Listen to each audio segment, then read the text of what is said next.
পাহাড়ি এলাকায় গেছিলাম দেখতে, অনেক সুন্দর। রাস্তার মধ্যে কারো ছোটোখাটো একটা ভিডিও করলাম আপনাকে বোঝানোর জন্য। তারপরে আমার এক চাচায় দেখাইলো ক্ষেত, অনেক ক্ষেত করছে, 60 কাঠা মাটির জমিনে ক্ষেত করছে, অনেক ফসল হয়েছে। এরপরে হাত দিয়ে দেখাইতেছে আর ওর মাঝখানে অনেক ফসল করলো এবং ফসলটা ভালো হয়েছে, আমারও দেখে অনেক সুন্দর লাগছে। অনেক বড় আউরের মাঝখানে। এরপরে গোসল করতে নামলাম, ধীরে ধীরে আস্তে আস্তে গোসল করলাম। আউরের মাঝখানে ঠান্ডা পানি, এত সুন্দর, ভালো লাগছে।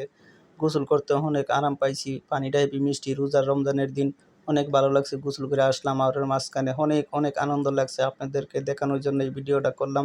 অবশ্যই আপনারা দেখবেন। আসলে বাড়ি এলাকা ঘুরতে অনেক ভালো লাগে, আপনারাও ঘুরতে যাবেন। তারপরে কিছুক্ষণ পরে দুধ নিয়ে চলে আসলাম 10 লিটার, আস্তে আস্তে ঢাকা চলে আসলাম। I love you.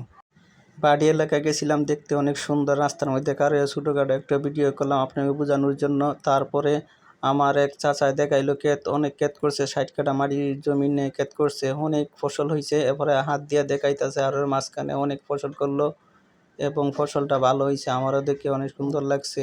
অনেক বড় আউরের মাঝখানে। এরপরে গোসল করতে নামলাম, ধীরে ধীরে আস্তে আস্তে গোসল করলাম। আউরের মাঝখানে ঠান্ডা পানি, এত সুন্দর, ভালো লাগছে।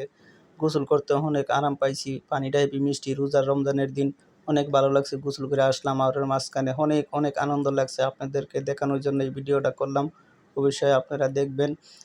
আসলে বাড়ি এলাকা ঘুরতে অনেক ভালো লাগে, আপনারাও ঘুরতে যাবেন। তারপরে কিছুক্ষণ পরে দুধ নিয়ে চলে আসলাম 10 লিটার, আস্তে আস্তে ঢাকা চলে আসলাম। I love you.